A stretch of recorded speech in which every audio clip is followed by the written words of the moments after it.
네, 논문 글쓰기, 다시 말해서 논문 서술의 현실적인 조언, 제가 감히 여러분들한테 조언을 한다, 이러면 조금 건방질 수 있지만, 그래도 경험자 입장에서 말씀드리는 거다라고 너그러이 양해해 주시고 들어주시면 고맙겠습니다. 자, 논문 서술이죠. 여러분들 논문 하면 요새 양적 연구가 거의 대세다, 유행이다, 이렇게 이제 번지고 있다 보니까 대부분 논문 하면 두려움이 어디에서 딱 들어오느냐? 첫 번째, 내 통계 분석 못하는데, 어떡하지? 나 숫자는 모르는데, 나 수포자였는데, 요런 두려움이 가장 큰 것 같아요. 그 다음에, 사실상 이제 논문을 딱 들어가면, 바로 여러분들이 깨달을 수 있는 게 뭐냐면, 생각지도 못한 복병. 그게 나타나는데, 그게 바로 논문의 서술입니다. 여러분들은 그냥 어떻게 되겠지. 그냥 내 한국 사람인데 내가 한국말 모른다는 게 말이 안 되니까 대충 보면 이해할 수 있을 거야 라고 가볍게 생각했던 바로 그 논문 서술. 이게 복병이 될 줄이야. 차마 예전에는 미처 몰랐네. 이렇게 되는 거죠. 그냥 대충 베끼면 되지 않나? 이렇게 생각을 했었는데 이게 그냥 단순하게 베낀다고 되는 문제가 아니거든요. 그래서 이런 부분에서 여러분들이 나중에 막심한 후회를 하게 되고 실질적으로 얘 때문에 진도가 안 나가고 있더라. 통계, 분석, 이거는 정 안 되면 누가 좀 도와줘도 돼요. 누가 좀 해주는 사람들이 많단 말이에요. 여러분들 인터넷만 뒤져보세요. 통계 분석 해드리겠습니다. 여러분들 다니고 있는 대학원 게시판, 홈페이지 게시판 들어가 보세요. 진짜 누군가는 글을 올렸을 거예요. 통계 분석 제가 해드릴게요. 또는 그것을 가장해서 마치 이제 아닌 것처럼 하지만 이쪽이 통계 분석 잘해요. 이런 식으로. 아니면 네이버 지식인 검색을 해도 아닌 척 하면서 다 광고성 글이죠. 마케팅 글들이 막 올라온단 말이죠. 그래서 어쨌든 이런 부분에 대해서는 어떻게 해결책이 학교 내에서든 외에서든 해주는 사람들이 있단 말이죠.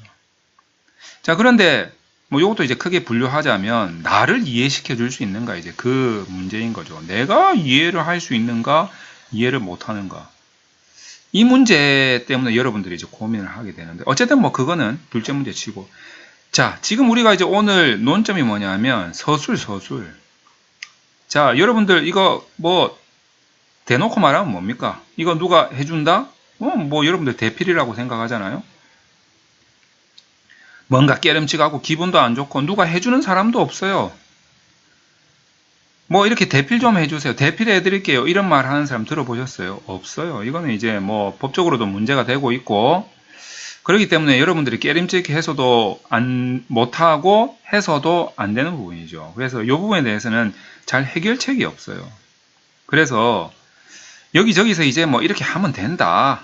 자, 하면 된다. 이렇게 하면 된다. 라고 말들은 하지만, 참 말은 잘해. 예? 여러분들 입장에서 보면. 참 말은 쉽게 해. 근데 그게 내가 하려고 하면 되냐 이거예요. 누가 해주지도 않는데.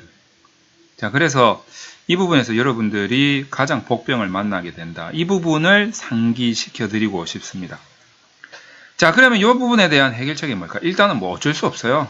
이렇게 하면 된다라는 차원에서 어떻게 하면 조금 더 이 하면 된다를 여러분들이 좀 귀에 쏙쏙 들어가게 해서 여러분들이 어쨌거나 저쨌거나 지금 현재로서는 여러분들의 뇌에 좀 사무치게, 뼈에 사무치도록 좀 느끼게 할 수 있을까? 얼마나 쏙쏙 들어가게 설명을 할 수 있을까? 요게 일단은 가장 큰 문제가 되겠죠. 그 다음에 쓰는 걸 옆에서 저 빨간펜 선생님처럼 좀 도와준다거나, 아니면 이제 여러분들이 쓰기 힘들어하는 부분을 좀 해결해주고 여러분들이 쓰고 한다거나 이런 게 좀 필요하겠죠. 제가 정말 이 부분에 대해서는 사람들이 너무 힘들어하고는구나. 이 통계 분석이 문제가 아니구나. 실질적으로 논문에 있어서 또 논문 컨설팅, 논문 작성, 또 논문 지도, 논문 심사 과정에서 가장 큰 문제가 이 문제구나. 이걸 많이 느낍니다.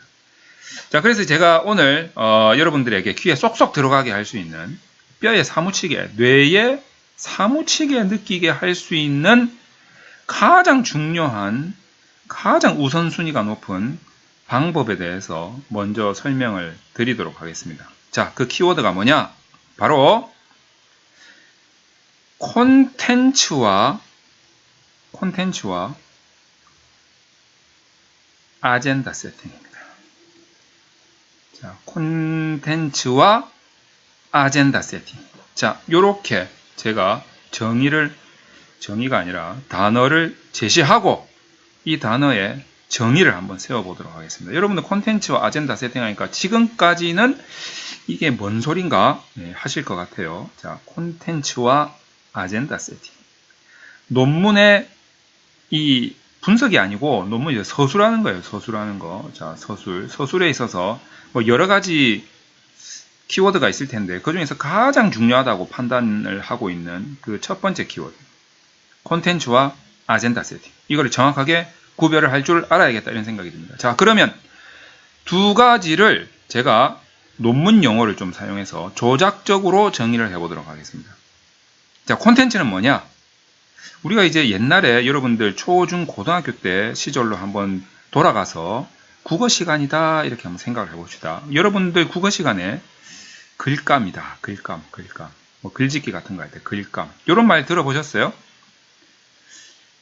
지금 뭐 아이들 100일장 같은 거 하나요? 무슨 뭐 저 경시대, 뭐 이렇게 글쓰기 대회 이런 거 하면 글감 이런 용어가 많이 나오고 있습니다. 글감. 바로 논문 서술에 있어서의 콘텐츠를 말하는 거죠. 이 글감이 있어야 일단은 내용이 뭐 풍성하게 좀 나올 거 아니에요. 자, 그런데 이 글감은 어디에서 가져오는 거란 말이죠. 예, 인용해 오는 거란 말이죠. 자, 이렇게 여러분 제가 말씀드리는 거는 100%다. 이건 아니에요. 항상 예외가 있어요. 이거를 좀 염두에 두시기 바랍니다. 제가 이렇게 말하면 나는 그거 아닌 것도 있는데 네가 어떻게 그렇게 단언할 수 있느냐 이렇게 이제 비판을 하시는 분들이 꼭 계세요. 자, 제가 말씀드리잖아요. 귀에 쏙쏙 들어오게 하기 위해서 제가 가끔 가다가 비유, 은유, 반어법 뭐 이런 것들을 좀 적절하게 사용합니다. 강조. 자, 여러분들 귀에 좀 쏙쏙 들어가게 하시라고 그렇게 사용하는 거기 때문에 뭐 100%다 그렇다 이런 건 아니에요. 그러니까 뭐 대부분이 좀 이런 경향이 있다 이렇게 보시면 될 것 같습니다. 자, 그래서 논문을 정말 서술하기 힘들어 하시는 분들은 일단 뭡니까? 일단 한번 믿고 따라가봐 뭐 이런 거예요. 나중에 보면 세상은 좀 복잡하지만 논문 세상은 복잡하지만 일단 믿고 따라와봐. 자, 요런 취지로 여러분들이 이해를 해주시기 바랍니다. 자, 다시 한번 설명을 드리도록 하겠습니다. 글감이다. 자, 지금 제가 말씀드리는 콘텐츠의 조작적 정의입니다. 글감이다. 인용을 한 글감이다. 자, 이렇게 조작적 정의를 하고 싶습니다. 자, 그래서 이거를 용어를 적어보면 자, 인용한 글감이다. 이렇게 제가 정의를 할게요. 근데 이 인용을 어디서 해오냐? 어디서? 선행연구 논문에서 인용한 글감이다. 이렇게 생각을 하시면 될 것 같아요. 자, 요 말과 또 뭐라고 할까요? 이게 뭐 좀 강조하기 위해서 비유를 좀 하자면 비유, 반어, 뭐 어떻게 하냐면 자, 요거를 동전의 양면성이라고 본다면 자, 다시 말해서 즉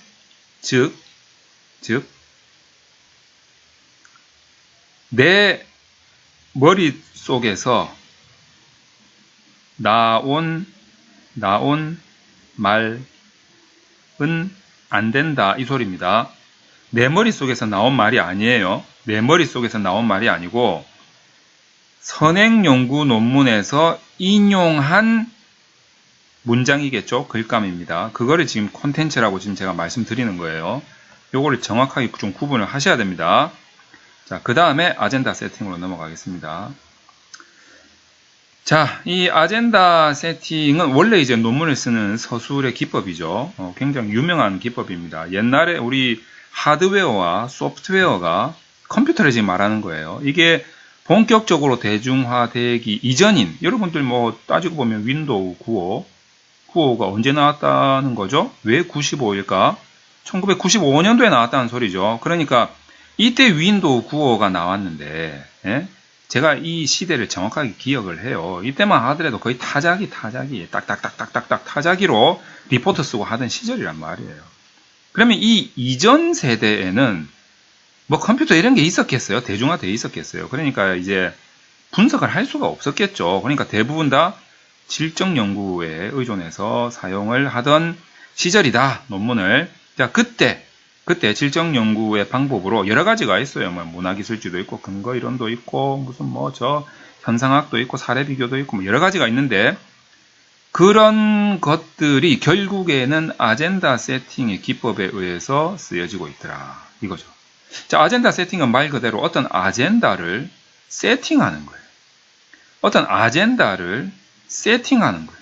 자, 이 아젠다를 어떻게 세팅하느냐? 어떻게 세팅하느냐? 자, 우리가 이제 식당에 가가지고 여러분들이 식당에서 근무를 하시는 분이다. 매니저 분이다. 이렇게 생각을 한번 해봅시다. 테이블이 이렇게 있는데 이 테이블에 오늘 손님 몇 명 받아? 이 테이블당 6명 손님을 받아. 그러면 이분들이 먹는 게 뭐야? 양식이네? 자, 양식이면은 자, 접시 여기 놓고 포크 여기 놓고 뭐 숟가락 여기 놓고 뭐 나이프 여기 놓고 맞는지는 제가 몰라요. 어쨌든 대충 이렇게 세팅하잖아요. 세팅. 이게 세팅이 방식이 있단 말이에요. 그렇게 해야 손님들이 와서 자동 뽕으로 오른손잡이니까 자 포크를 들게 되네. 나이프를 들게 되네. 자, 그 다음에 이거 쓰리라는 소리인가? 쓰린다. 여러분들 쓰린다는 경상도 쪽은 쓰린다는 소리를 잘 아실 텐데 뭐라고 해야 됩니까? 나이프로 포크를 고기를 눌러가지고 자른다 이 소리죠. 자, 그 다음에 먹고 나니까 여기 숟가락이 있네. 이 뭐 하라는 소리지? 뭐 숟가락을 뭐 떠먹으라는 소리인가? 자동으로 이 세팅에 의해서 자동으로 이 손님이 먹기가 편해진다는 거예요. 그 세팅을 말하는 겁니다. 그 세팅. 자, 그러니까 우리는 어떤 아젠다를 어떻게 세팅하느냐? 이 문제가 굉장히 중요해요. 이 아젠다 세팅을 여러분이 해야 된다는 거예요. 연구자가 이 아젠다 세팅을 해야 된다는 거예요. 이 세팅 해놓고 요 안에 이제 뭐 고기를 부을 건지 돼지고기를 넣을 건지 소고기를 넣을 건지 요거는 바로 이 콘텐츠를 가져와서 이 세팅된 장소에 넣는 거죠. 자, 여러분들 이게 좀 귀에 좀 쏙쏙 들어옵니까? 지금 제 말씀드리는 게. 자, 다시. 자, 여러분이 해야 될 일이 있고, 자, 여러분 머릿속에서 해야 될 일이 있고, 자, 여러분 머릿속에서 하지 말아야 될 일이 있어요.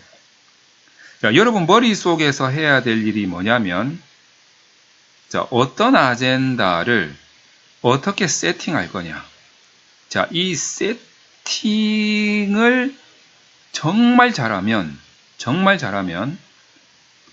여러분의 논문을 읽는 독자는 여러분이 굳이 강조를 하지 않아도 이 논문의 연구 문제를 스스로 알게 돼요. 자, 이 아젠다의 세팅이 결국 뭐냐면 선행연구. 선행연구 어떤 조사 내용 같은 것들인데 어떤 순서로 세팅을 하느냐에 따라서 소위 전문용어로 뽕으로 독자들이 연구 문제를 유추해낼 수 있다라는 말이에요. 이게 여러분들이 하셔야 될 일이에요. 가장 중요한 일입니다. 자, 그 다음에 이렇게 세팅된 거에 이제 뭔가 내용이 들어가야 되겠죠. 그때 여러분이 인용했던 그 콘텐츠를 집어넣고 이 순서에 의해서 집어넣고 이렇게 해주면 된다라는 거. 자, 그러면 여러분들이 하셔야 될 일은 크게 두 가지. 자, 이 세팅을 잘 짜기 위해서 여러분들이 카테고리 구성을 하셔야 됩니다. 카테고리 구성을 해야 되고, 그 다음에 이 콘텐츠를 마련하기 위해서 뭘 해야 됩니까? 인용 문구 찾으러 다녀야 될 거 아니에요. 인용 문구. 근데 인용 문구만 찾으러 오면 되나? 그냥 여러분들이 인용은 해왔는데 누가 그랬는지를 몰라. 이러면 바로 뭐다? 표절이다. 자, 그런데 여러분들이 인용 문구를 가지고 오면서 반드시 출처를 밝히셔야 됩니다. 이 콘텐츠는 여러분 머릿속에서 나온 게 아니기 때문에 여러분들이 출처도 없이 마치 본인이 이야기한 것처럼 이야기를 해버리면 바로 표절이다 이렇게 되는 거죠. 그래서 항상 출처를 밝혀야 된다. 이렇게 크게 두 가지로 구분을 하셔야 됩니다. 자, 처음으로 한번 돌아가 볼까요? 뭡니까? 이렇게 하면 된다 라고 저도 지금 말씀드리고 있는 거죠. 이렇게 하면 됩니다 라고 설명을 드렸는데도 여러분들이 이제 직접 쓰시려고 하면 뭐 알겠는데 잘 안 되는데 어쩌라고요 이렇게 될 수가 있죠. 자, 뭐 그거는 뭐 어쩔 수가 없는 것 같은데 어쨌든 그래서 저도 지금 어젠가요 제가 설문조사까지 다 실시를 하지 않았겠습니까? 여러분들 이제 커뮤니티 들어가시면 제가 설문조사 한 거인데 여러분들 참석 좀 해주세요. 지금 보니까 뭐 한 80명 가까이 설문에 참가를 하셨던데 실제로 여러분들이 어떻게 하는지는 이제 설명을 드리면 뭐 좀 알 것 같다라는 생각은 드실 거예요. 근데 실제로 이게 막상 해보면 안 된다는 거죠. 그래서 이제 그게 사실 더 큰 문제예요. 막상 해보면 안 되는데 뭐 알 것 같기는 해. 그래서 이런 것들은 사실상 그냥 한두 번 정도 정말 빡세게 빡세게 대충 하면 안 돼요. 빡세게 여러분들이 해봐야 됩니다. 근데 이제 서투를 거 아니에요. 여러분들이 초보자니까. 그거를 바로 코앞에서 그냥 바로 잡아줘야 돼요. 이렇게 하면 안 됩니다. 이렇게 쓰세요. 이렇게 하면서 뭐 물론 이제 다양한 방법들이 있지만 이 방법이 제일 좋습니다. 이렇게 한번 써보세요. 이 문구가 왜 이렇게 이 구렁이 담 넘어가듯이 연결이 안 됩니까? 요럴 때는 요런 문구 쓰면 좀 구렁이 담 넘어가듯이 하여튼 뭐 애매하게 잘 넘어갑니다. 뭐 요런 것들도 있고 처음에 도입을 못해 도입을 처음 문구가 도입이 안 되니까 그 다음 문구가 할 듯 말 듯 하면서 잘 안 써진단 말이에요. 그런 처음에 도입 문구 같은 것들 어떻게 쓰면 그 다음 문장이 좀 원활하게 돌아가는지 뭐 요런 것들 그리고 요 배치 문제요. 배치 세팅하는 문제 이 세팅하는 문제를 카테고리를 어떻게 구성을 해보니까 이게 좀 논리적으로 연역적으로 또는 귀납적으로 이렇게 잘 연구문제 유추에 도움이 되더라. 요런 것들은요 설명한다고 되는 부분보다는 철저한 경험인 것 같아요. 경험. 왜 그러냐면 저도 이 부분은 지금 설명을 할 수 있을 정도로 굉장히 익숙해져 있지만 저도 옛날에는 글이 개판이었어요. 개판 5분 전, 개판 한 3분 전이었거든요. 근데 정말 많은 경험을 해보니까 이제는 뭐 어떤 글을 논문적인 뭐 논문과 같은 글을 쓸 때 그냥 이제 그런 옛날에 했던 어떤 실패했던 경험들을 기반으로 이렇게 하니까 안 되더라. 이렇게 써보자. 이런 게 그냥 체험에서 이렇게 우러나는 것 같아요. 그래서 조금 속도가 빠를 뿐이다. 라고 설명을 좀 드리고 싶은데 여러분들이 좀 경험을 해보셔야 돼요. 이런 부분들. 그래서 한두 번 경험해보면 여러분들 딱 감을 잡으실 거예요. 뭐 저 같은 사람이야 옛날에 뭐 거의 독학 비슷하게 한다고 이거 한다고 막 몇 년 걸렸지만 여러분들은 다 정리돼서 그 시행착오 끝에 나온 엑기스만 지금 여러분들한테 뭐 전달해 드리는 거라서 여러분들까지 그런 시행착오를 겪을 필요는 없지 않습니까? 그래서 여러분들은 조금 더 빨리 이 아젠다 세팅과 콘텐츠를 집어넣는 요 요령을 빨리 터득할 수 있을 거다라는 생각이 좀 듭니다. 어쨌든 오늘 이거 말고도 많아요. 사실 논문 서술하는 데 있어서 여러 가지 뭐 그 요령과 노하우와 기법과 아주 그냥 전형적인 방법과 뭐 여러 가지가 있지만 현실적으로 봤을 때 여러분들 뭐 논문도 잘 못 쓰고 학생이고 그냥 뭐 내가 뭐 평생 논문 쓰는 사람도 아니고 뭐 이런 느낌일 때 그냥 빨리 좀 논문 좀 쓰고 싶은데 막 답답해 미치겠네. 이제 요럴 때 여러분들한테 정말 현실적으로 도움이 되는 바로 그 키워드 콘텐츠와 아젠다 세팅 요 부분을 설명을 드린 겁니다. 그래서 좀 잘 생각하셔가지고 이런 부분들을 한번 연습을 한번 해보세요. 연습을 하다가 되는 사람들도 있거든요. 안 되면 뭐 어쩔 수 없어요. 뭐 제가 지금 한번 해볼까 말까 지금 고민 중인 어떤 뭐 논문 해병대 캠프 뭐 이런 거를 할까 말까 생각 중인데 뭐 그런 거에 해서라도 그냥 빡세게 한번 경험 한번 해볼 필요가 있다. 자 이렇게 생각하면서 오늘 강좌를 마치도록 하겠습니다.